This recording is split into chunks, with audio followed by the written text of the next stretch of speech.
Chers amis, chers camarades, d'abord un petit coup de crécelle, histoire de ne pas déroger aux bonnes habitudes. Ce tambour battant numéro 15 sera consacré en grande partie à la toute-puissance de la justice et au rapport entre celle-ci et la politique. Vous n'êtes pas sans savoir que ces deux activités sont revenues en force sur le devant de la scène nationale ces derniers temps. Dimanche 6, il y a eu une éruption des manifestations politiques. Par ce beau soleil d'avril, le Rassemblement national, la Macronie et LFI s'étaient donné le mot pour appeler à la mobilisation. Celle du RN est la plus attractive car elle fait suite à la condamnation de Marine Le Pen.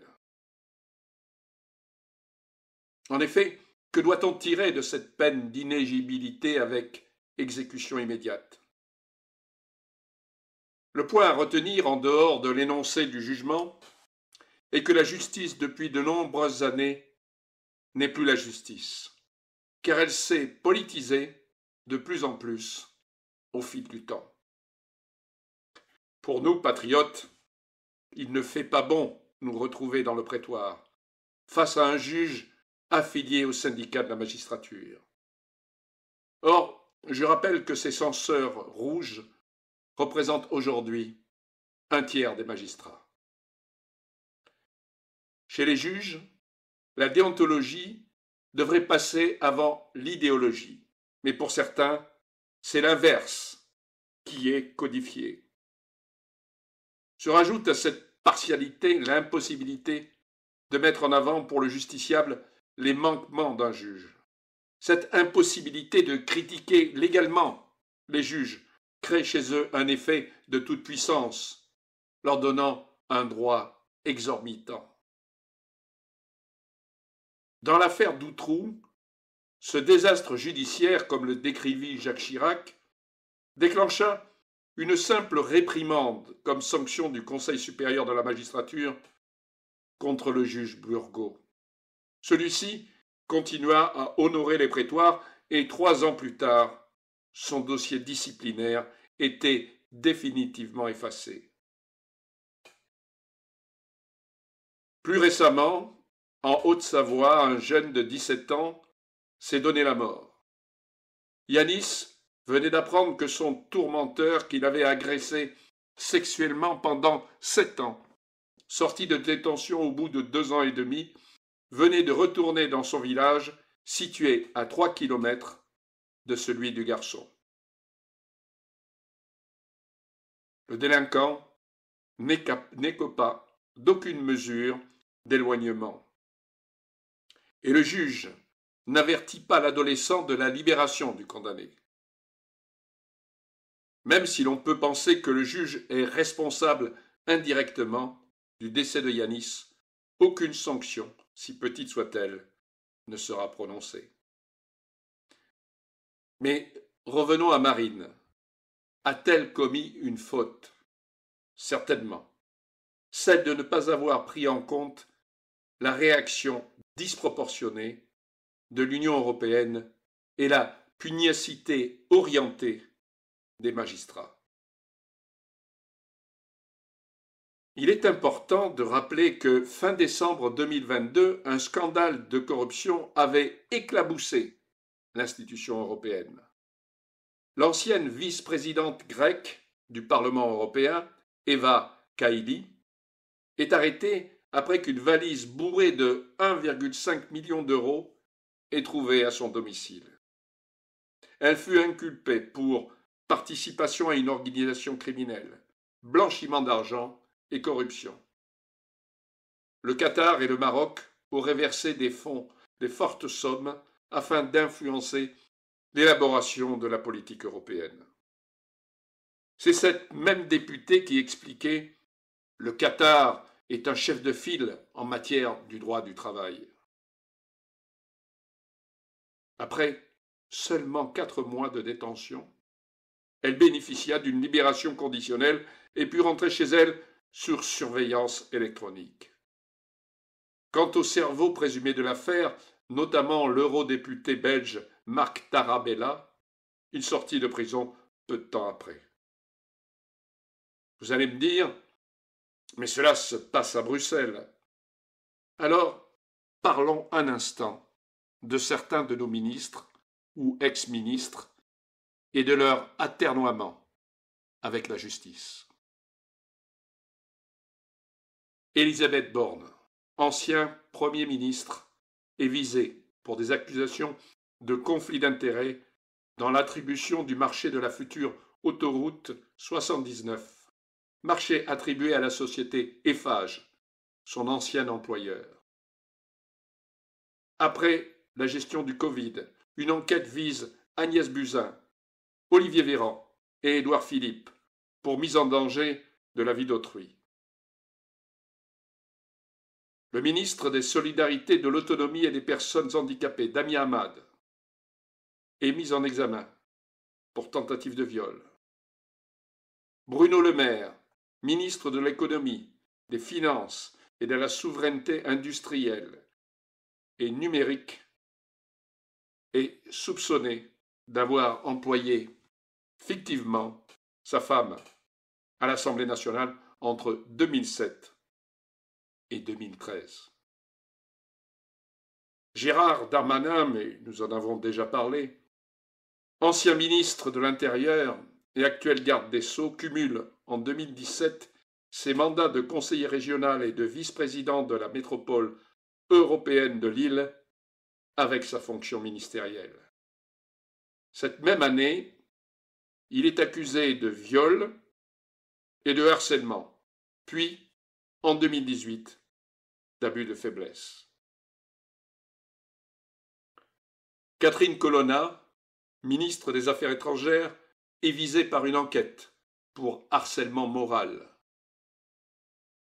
Chrysoula Zakharopoulou, secrétaire d'État de la francophonie, est visée par 3 plaintes pour viol et violence. Éric Dupond-Moretti, garde des Sceaux, est accusé de prise illégale d'intérêt et soupçon de conflit d'intérêts. Sébastien Lecornu, ministre des Armées, est visé par une enquête de prise illégale d'intérêt et omission de déclaration à la haute autorité pour la transparence de la vie politique. Rachida Dati, ministre de la Culture, est mise en examen pour corruption passive et recel d'abus de pouvoir. Richard Ferrand, ministre de la Cohésion des Territoires, est sauvé par la Cour de cassation qui confirme la prescription du dossier des mutuelles de Bretagne. Et enfin, tout seigneur, tout honneur, notre Premier ministre, François Bayrou, après jugement dans l'affaire des assistants parlementaires du MoDem, est relaxé, faute de preuves.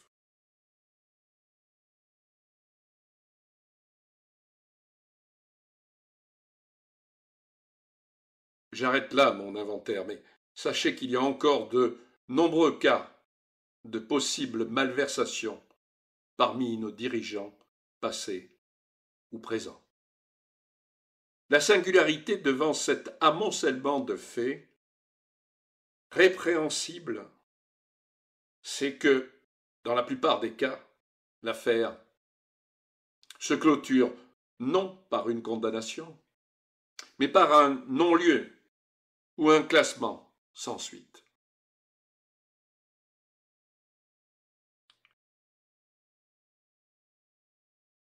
Passons maintenant à un fait divers dramatique, significatif de l'atermoiement de la justice. Le 26 mars dernier, à Rennes, les services de secours sont appelés pour porter assistance à une dame âgée de 73 ans, victime d'une agression extrêmement violente. Sur place, il la découvre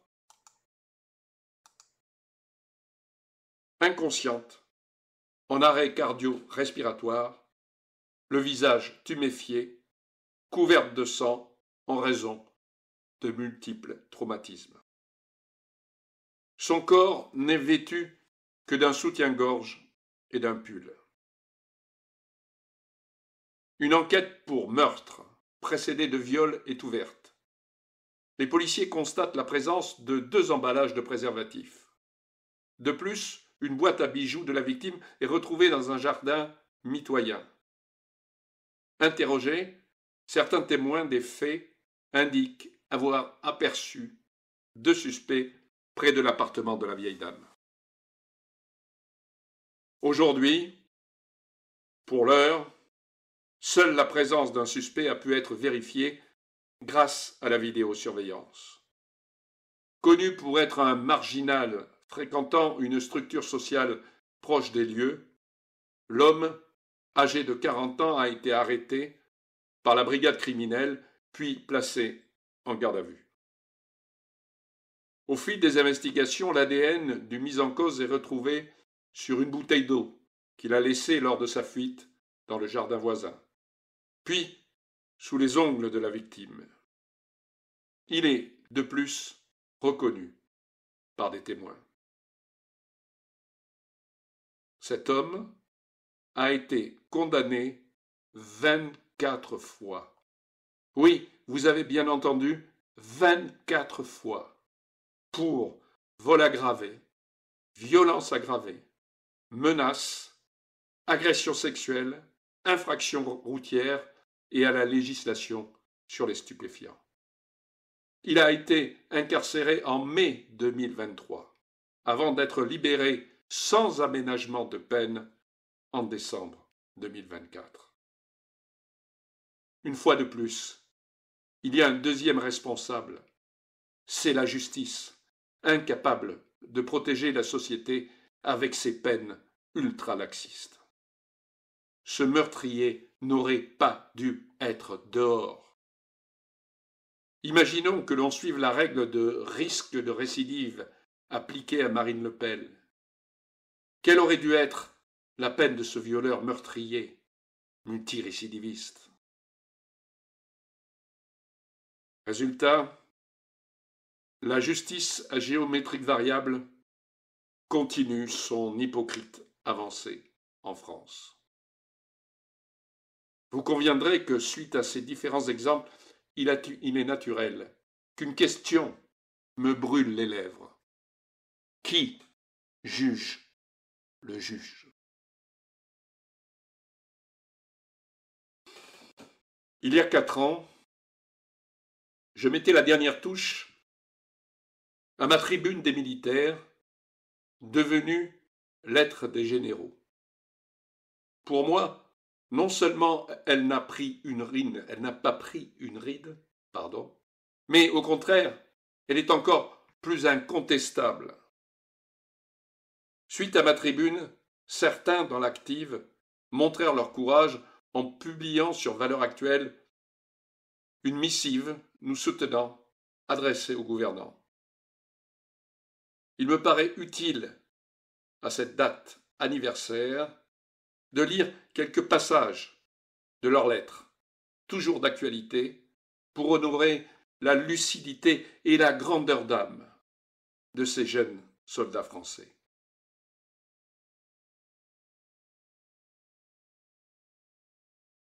Nos aînés, ce sont des combattants qui ont mérité qu'on les respecte. Ce sont par exemple les vieux soldats dont vous avez piétiné l'honneur ces dernières semaines. Ce sont ces milliers de serviteurs de la France, signataires d'une tribune de simple bon sens, des soldats qui ont donné leurs plus belles années pour défendre notre liberté, obéissant à vos ordres, pour faire vos guerres ou mettre en œuvre vos restrictions budgétaires, que vous avez salies alors que le peuple de France les soutenait. Ces gens qui ont lutté contre tous les ennemis de la France, vous les avez traités de factieux, alors que leur seul tort est d'aimer leur pays et de pleurer sa visible déchéance. Dans ces conditions, c'est à nous, qui sommes récemment entrés dans la carrière, d'entrer dans l'arène pour avoir simplement l'honneur d'y dire la vérité. Nous sommes de ce que les journaux ont nommé la génération du feu. Hommes et femmes militaires en activité de toutes les armées et de tous les grades, de toutes les sensibilités, nous aimons notre pays. Ce sont nos seuls titres de gloire, et si nous ne pouvons pas réglementairement nous exprimer à visage découvert, il nous est tout aussi impossible de nous taire. Beaucoup ont connu les théâtres extérieurs. Presque tous ont participé à l'opération Sentinelle. Nous y avons vu de nos yeux les banlieues abandonnées, les accommodements avec la délinquance. Nous avons subi les tentatives d'instrumentalisation de plusieurs communautés religieuses, pour qui la France ne signifie rien, rien qu'un objet de sarcasme, de mépris, voire de haine. Nous avons défilé le 14 juillet, et cette foule bienveillante et diverse qui nous acclamait parce que nous en sommes l'émanation, on nous a demandé de nous en méfier pendant des mois, en nous interdisant de circuler en uniforme, en faisant de nous des victimes en puissance, sur un sol que nous sommes pourtant capables de défendre. Oui, nos aînés ont raison sur le fond de leur texte, dans sa totalité. Nous voyons la violence dans nos villes et villages. Nous voyons le communautarisme s'installer dans l'espace public, dans le débat public. Nous voyons la haine de la France et de son histoire devenir la norme. Ce n'est peut-être pas à des militaires de dire cela, arguerez-vous. Bien au contraire, parce que nous sommes apolitiques dans nos appréciations de situation, c'est un constat professionnel que nous livrons. Car cette déchéance, nous l'avons vu dans bien des pays en crise.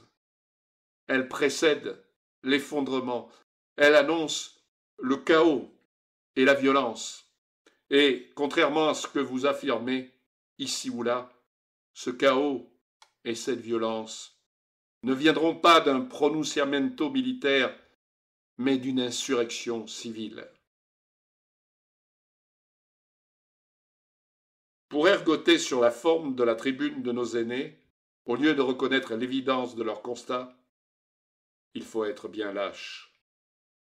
Pour invoquer un devoir de réserve, mal interprété dans le but de faire taire des citoyens français, il faut être bien fourbe. Oui, si une guerre civile éclate, l'armée maintiendra l'ordre sur son propre sol, parce que on ne lui demandera.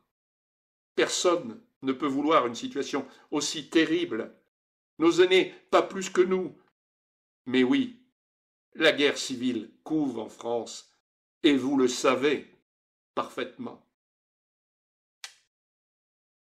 Le cri d'alarme de nos anciens renvoie enfin à de plus lointains échos.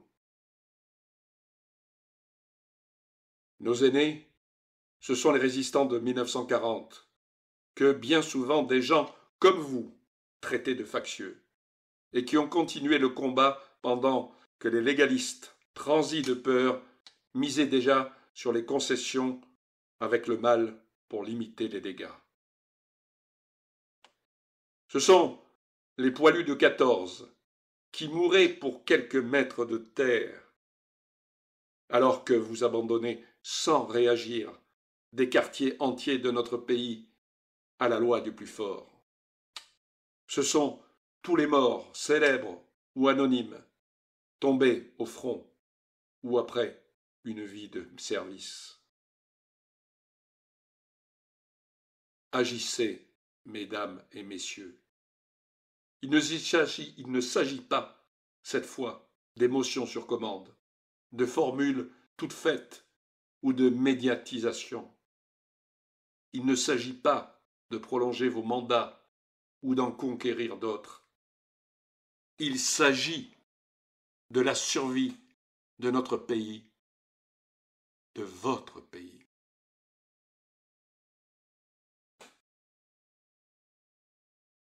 Ce très beau texte nous a émus. Il nous a tellement émus que nous avons pensé que l'essentiel était de dire à ces jeunes, à ces bazars, vous n'êtes pas seuls. Nous ne vous oublions pas. Nous, anciens, savons que grâce à vous, la relève est assurée. Que vous ne vous déroberez pas devant le danger, car vous portez en vous ces valeurs instillées par le code militaire, où le sang est la sueur des héros. Voilà, ce tambour battant numéro 15 est fini. Bonne journée à toutes et à tous, et à bientôt pour un prochain tambour battant.